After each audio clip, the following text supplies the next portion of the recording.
Le 1er janvier 2020 marquera le démarrage du Fonds de solidarité contre les événements catastrophiques, appelé communément le FSEC. Un fonds qui se veut d'une grande portée pour notre économie marquée par un faible taux de pénétration. Les textes de loi sont quasiment prêts. À 2 mois de la date d'entrée en activité, l'équipe en charge du FSEC finalise et peaufine les derniers dossiers en gestation. Événements assurables, financement, mode de couverture, taxes parafiscales et d'autres points auxquels répond Abdelrahim Chafei, le directeur général du FSEC. Bonjour Monsieur Chafei. Bonjour. Merci d'avoir accepté l'invitation de Ecoactu.ma pour l'émission Hiwar. Monsieur Chafei, vous êtes fraîchement nommé à la tête du Fonds de solidarité contre les événements catastrophiques. Une nomination amplement méritée si l'on prend en considération votre parcours riche et intéressant dans le domaine de l'assurance et de l'actuariat. Le fonds va démarrer le 1er janvier 2020. En attendant, les préparatifs vont bon train. Vous avez tenu récemment, le 16 septembre dernier, votre premier conseil d'administration dans l'ordre du jour a porté, entre autres, sur la désignation des instances dirigeantes. Le 17 octobre dernier, les décrets d'application de la taxe parafiscale ont été publiés dans le bulletin officiel. Cette taxe qui va alimenter en partie le budget du fonds. C'est pour dire, Monsieur Chafei, que vous êtes dans la dernière ligne droite avant le démarrage du fonds, qui serait d'une grande portée pour notre économie, sachant qu'il y a une grande majeure de la population qui n'est pas couverte. Donc, ma première question à vous, Monsieur Chafei, le fonds a pris du retard. Il a pris beaucoup de retard. Est-ce qu'on peut dire que les événements qui ont eu lieu récemment, à savoir les inondations ou les crues des Oued dans certaines régions du Royaume, ont joué en faveur de l'opérationnalisation enfin du fonds? Juste, bonjour, mais merci de m'avoir donné cette occasion d'expliquer le fonds et les mécanismes de fonctionnement de ce fonds, effectivement, qui va rentrer en action à partir du 1er janvier, Inch'Allah, prochain. Je ne pense pas que le fonds a pris de retard. C'est effectivement une loi qui a été publiée en août 2016 et comme vous savez, toujours après une loi, ce sont les textes d'application. Un certain nombre d'arrêtés, de décrets ont été publiés. Il reste quelques arrêtés pour que la loi rentre effective à partir du 1er janvier prochain.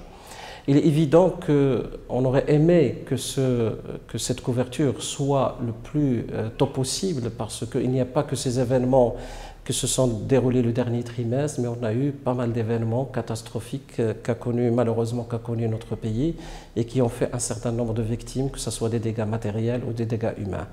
Mais on peut dire que nous avons un système qui a été pensé, qui va rentrer en application prochainement, comme je l'ai dit, le 1er janvier prochain. C'est un système complet avec son volet assurantiel pour l'ensemble des personnes assurées et aussi avec son volet allocataire pour les personnes qui ne sont pas assurées. Comme vous l'avez dit, nous avons un taux de pénétration de l'assurance qui est relativement faible et pour avoir un système, on va dire, universel où l'ensemble des personnes vivant au Maroc soient couvertes contre les événements catastrophiques, il fallait coupler ou avoir cette dualité entre un système assurantiel et un système allocataire. Effectivement, donc depuis ma nomination, on a avancé sur le démarrage du fonds et de tenir la date du 1er janvier prochain et l'ensemble on va dire, des actions qu'il faut mener en attendant le 1er janvier, certaines ont été réalisées, certaines sont en cours. Inch'Allah, nous serons opérationnels le 1er janvier prochain. Et justement, est-ce qu'on peut avoir une idée sur les événements catastrophiques qui seront couverts par le fonds? Alors, les événements catastrophiques, effectivement, couverts par le fonds, sont des événements qui sont fixés par la loi.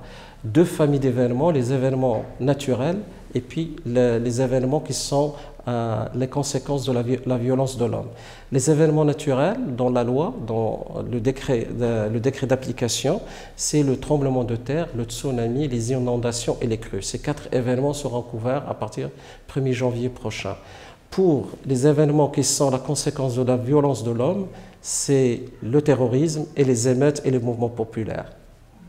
Comme vous l'avez expliqué, le financement il sera fait en partie par un volet assurantiel et par un volet allocataire. En ce qui concerne le volet allocataire, il y a la taxe parafiscale. Est-ce que vous pouvez nous expliquer le mode de calcul de la taxe parafiscale et l'assiette de base de calcul?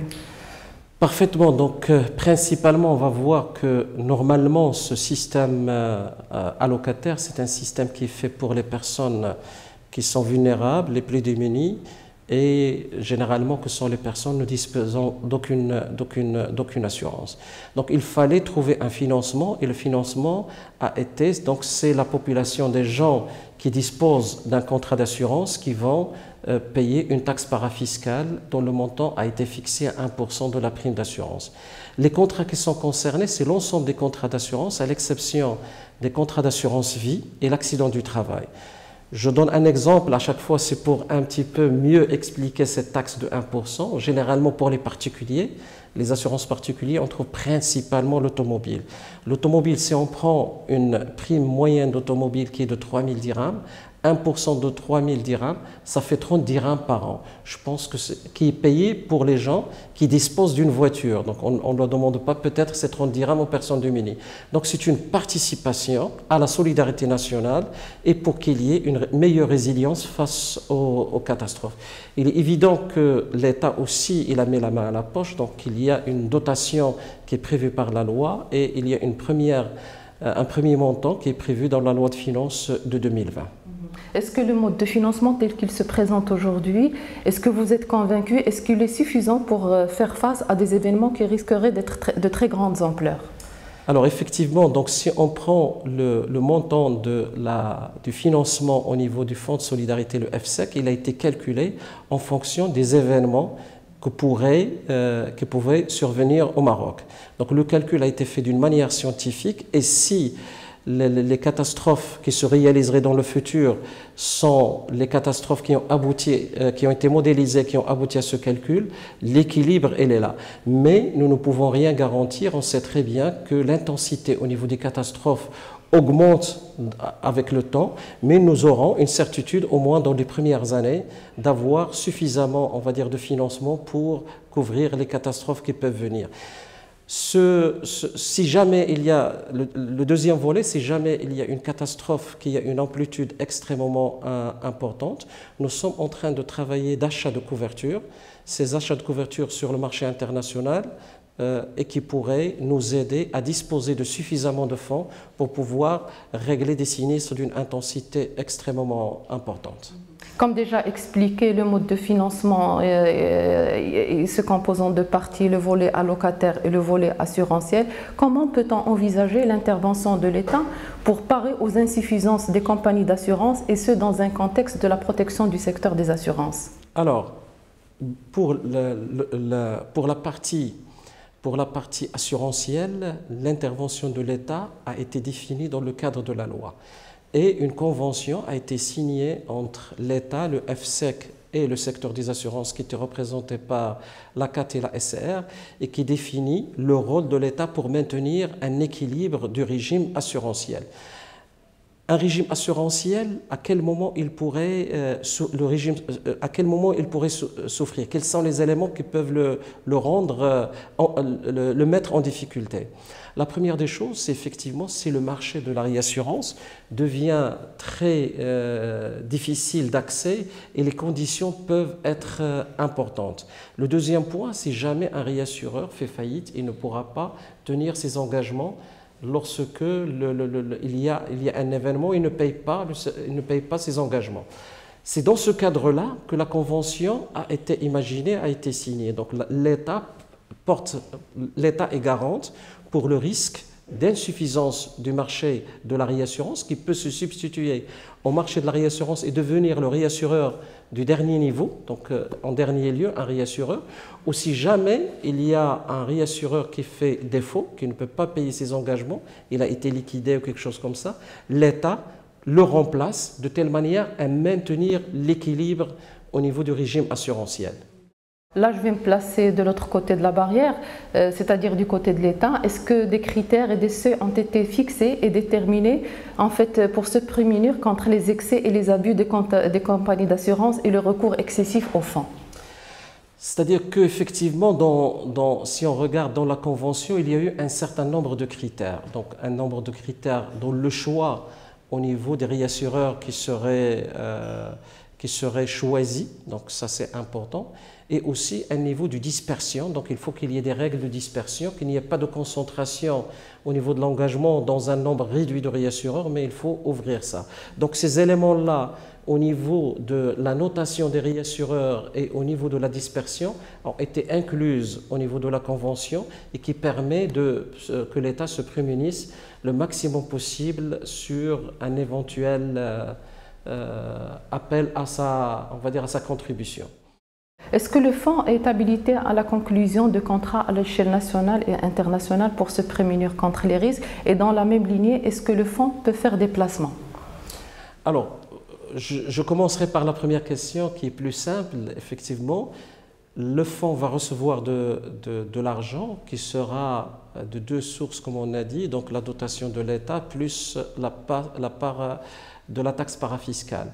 Donc, l'événement, on n'espère pas que dès les premiers mois donc, il y ait des catastrophes, mais en attendant, donc, il dispose de l'argent. Cet argent-là, il vaut mieux le faire rémunérer et fructifier pour que les ressources du fonds augmentent d'une manière significative.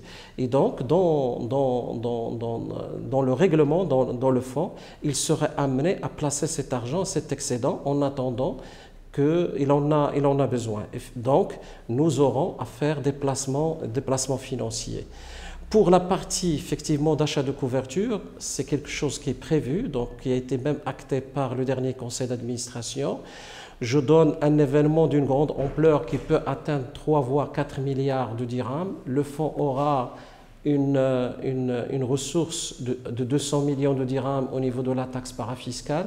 Et donc, on peut conclure facilement que pendant les premières années, tant qu'il n'a pas encore une assise financière assez solide, il ne pourra pas tout seul faire face à ses engagements. Donc c'est pour cela qu'il y a une étude qui est en cours pour trouver la meilleure protection au niveau des engagements de FSEC et de trouver les financements qui soient sur le marché international, que ce soit sur le marché de la réassurance ou sur les marchés financiers, pour que le fonds, au moment d'une catastrophe majeure, dispose de suffisamment de fonds pour indemniser les victimes.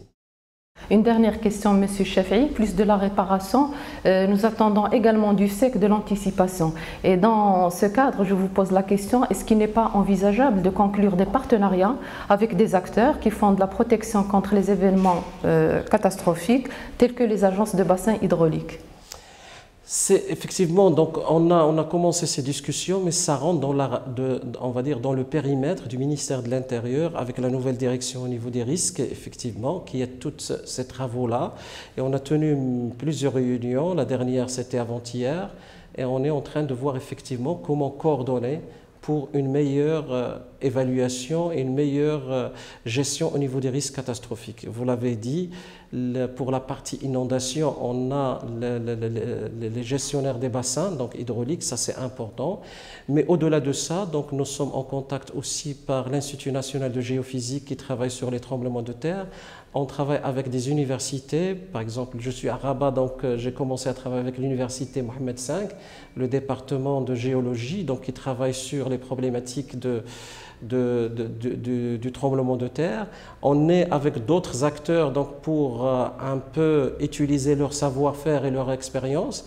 On a aussi dans les prérogatives fixées par la loi au niveau de FSEC, c'est aussi de faire des études au niveau de la modélisation et de la maîtrise au niveau du risque. Donc nous voulons travailler pour développer cette expertise-là pour notre région, pour le Maroc d'abord, et pourquoi pas pour des pays qui voudraient prendre de l'expérience sur le cas marocain, que je peux dire qu'il a commencé déjà à être copié puisqu'il a été original dans cette dualité entre un système assurancier et un système allocataire.